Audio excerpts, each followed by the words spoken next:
My name is Tomilola Adesanya. That night, the one I'm talking about, I was 38. I remember standing there at the sink, silk robe wrapped around me. And for some reason, I just wanted to hold that moment. Not with a camera, just in my mind. I'd been married to Soji for 12 years at that point, 4 children, all of them asleep down the corridor, doors closed, house so quiet. Just me, the sound of my own breathing, and my phone lighting up the bathroom. I just finished reading 47 screenshots, all of them proof of my husband cheating on me. My hand didn't even tremble as I scrolled. I didn't cry that night, didn't scream. I did something a little worse. I started counting. 3 months after that night, I'd meet a man who would paint me back into a person. And 6 months after that, I'd leave the only home my children ever knew. And 1 year later, tonight, I can finally tell this story without my hands shaking. You're going to want to take a side. I get it. Nigerians, we always want to take a side.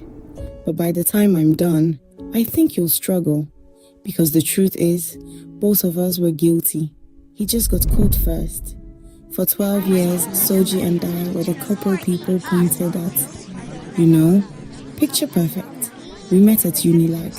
He always wore ironed jeans. I always carried my own books. We got married in 2014. I was 26. He was 34, just made senior manager at Crest Point Bank. That same year, I opened Little Pearls Montessori in Ikoyi, my first school branch. By 35, there were 3 branches. Ikoyi, Lekki Phase 1, Aja, 300 kids, 60 staff, all mine. I drove a Range Rover I paid for myself. Soji, by 44, was managing director. Crest Point Bank, 4 kids, a house in Parkview Estate, paid cash, no mortgage, matching wedding rings, matching prayer points, matching answers when people asked, how do you make it look so easy? We made it look easy because we both knew how to perform. It wasn't love, it was performance. We could become whoever any Lagos room wanted us to be. But what nobody saw, not my mom, not my pastor, not even Funmi, was that Soji had a habit. For 6 years, anytime I displeased him for any little thing, he'd just stop talking to me. Not for hours, for days. He'd call it taking space. For me, it was punishment. The longest stretch before that night was 21 days. That was in 2022. All I did was let my mom stay with us a month without asking him first. So after a while, I started counting my marriage 2 ways, years on paper and days of silence. 12 years married, and the days of silence, somewhere around 380 by the time everything finally fell apart. March 2026. It was a Tuesday evening. Soji was on a work trip, Abuja. Kids were asleep. I was in the kitchen making tea. WhatsApp notification popped up. Heart emoji. Thinking of you. I want you to know I wasn't the wife to check her husband's phone. In 12 years, I'd never once picked up Soji's iPad. Never. But that night, while I was making tea, the message just appeared. Heart emoji from BC Crest Point. My husband doesn't have any female friend called BC. I knew every name in his life, so I opened WhatsApp, scrolled down. What I found wasn't a single conversation. It was a whole year. Hotel bookings, voice notes, pictures. I took 47 screenshots. I don't even know why I did it. My hands just kept moving, almost like they weren't mine. I put the iPad back where I found it, finished making my tea, and went to bed. And I slept for 9 hours. Deepest sleep of my life. Sometimes, truth is a relief. Not knowing is what kills you little by little. But knowing, it gives you something to hold on to, even if it hurts. Soji came back from Abuja the next evening, walked straight to his home office. I waited. I sat across from him at his desk. He never looked up from his laptop.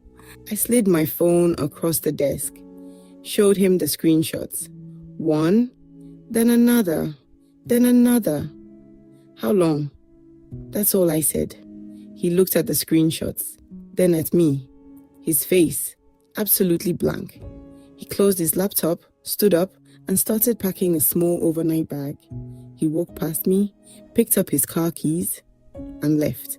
He didn't come back for 91 days. No fight, no apology. No, I'm sorry, Tomi. Just silence. I watched his car leave from the window, waited for him to turn around. He never did. The gateman waved as he left and closed the gate behind him. I stood outside for 10 minutes, just listening to the night. Then I went inside, made dinner for my children, put my youngest to bed that night. I told them, Daddy's on a long work trip. He'll be back soon. Toby, my oldest, just looked up at me. He said, Mommy, you look tired. I smoothed his hair, told him, just busy at work, my love. That was the first lie I told my children. For their father, there would be more, so many more. First week, I thought he'd call. He didn't. Second week, I thought maybe he'd message. Still nothing. By the third week, I stopped checking my phone at all. To be married to a man who keeps malice, it's not just silence, it's a weapon. He knows you're losing sleep. He's counting on it. Every day he doesn't speak, he's winning, because in his mind, you'll break. You'll apologize, even if you did nothing wrong. But if silence was his weapon, I decided I wouldn't dodge it. I'd let it hit me, and I'd build a life inside it. Every day, I showed up at the school, sat through every PTA meeting, personally interviewed 3 new teachers, expanded our after-school clubs, kept moving, dinner with my kids every evening, read Anjola, her bedtime story, helped Toby with his maths homework, and let my marriage rot in someone else's flat. By day 30, I wasn't waiting for Soji to come home anymore. The longer I performed my life, the more I started believing I was fine. Then, day 47, Funmi called. Tomi, you're coming to my birthday tomorrow night. She said, wear something that makes you look like yourself again. Rooftop lounge in VI, Saturday night. Lagos sparkling all around. I stood by the railing, glass of wine in hand, watched Lagos lights curl all the way down Ahmadu Bello. A voice behind me, you're the only person here not pretending. His name was Demilade. He was 32, a painter. I didn't know any of that yet. All I knew was he was the first person in years who actually saw me. We talked. Lagos, my school, his art, my late mother. 2 hours gone, just like that. He asked for my number. I smiled and gave it. For an interior referral, I said. We both laughed.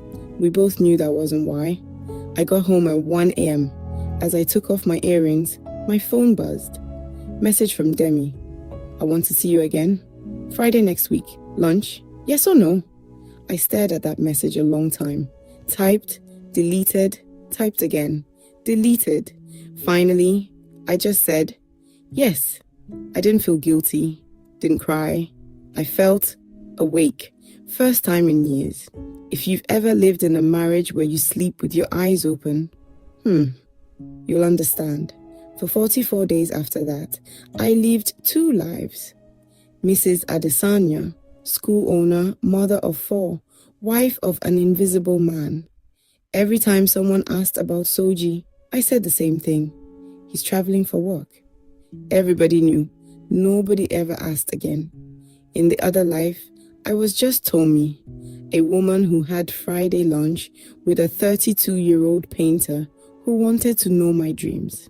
We'd walk at Lekki Conservation Center. He'd sketch my hands across the table. Sometimes he'd paint me in my green dress. We took long walks, sat quietly in his studio. Sometimes said nothing at all. We weren't innocent. By the 3rd week, I knew what it was. By the fourth, I'd stopped pretending. By the fifth, I crossed lines I never thought I would. Some things are just mine. But I'll say this, a woman starved of being seen will do anything to remember herself.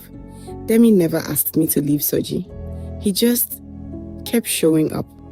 For the first time in my life, someone wanted me. Not to control, just to want me. Day 89, Soji's mother called me. My son is coming home this weekend. Please, receive him well. I hung up, went to Demi's studio, sat quietly. He's coming back, I said. Demi just looked at me. He asked quiet, what do you want to do, Tomi? That was the first time in 12 years anyone asked me what I wanted. Day 91, Sunday. The front gate buzzed. Soji's car slipped in at dusk. My kids watched from the window. He came in like he'd only been gone for the weekend. Not 3 months. He kissed the kids, nodded at me. Tomi, I said. Soji. I made him dinner. We sat, all of us, as a family. Everyone half relieved, half confused.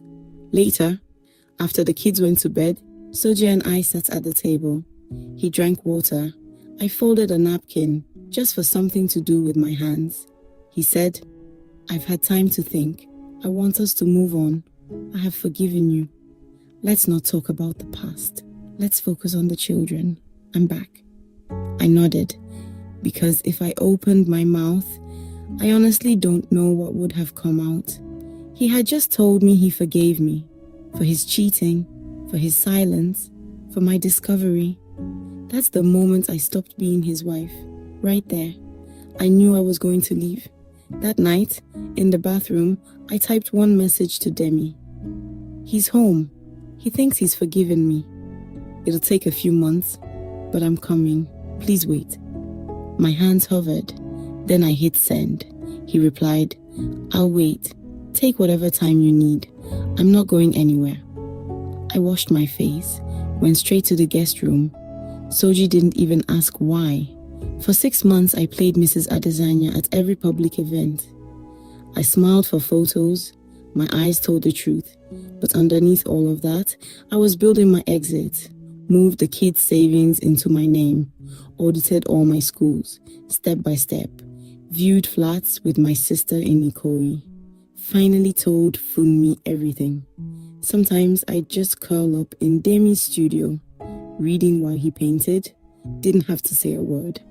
I told Toby, my eldest, soon our family will look different, but I will always be your mother. He just hugged me, long and tight. No questions.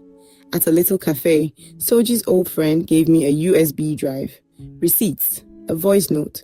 That night, alone in my study, I listened. Soji's drunken voice. My wife, Olorunmi, she's too dry. I listened 3 times, then drank a small glass of wine and slept 9 hours. Peaceful. The voice note came out online the next day. By noon, Soji's name was trending. By nightfall, he was done.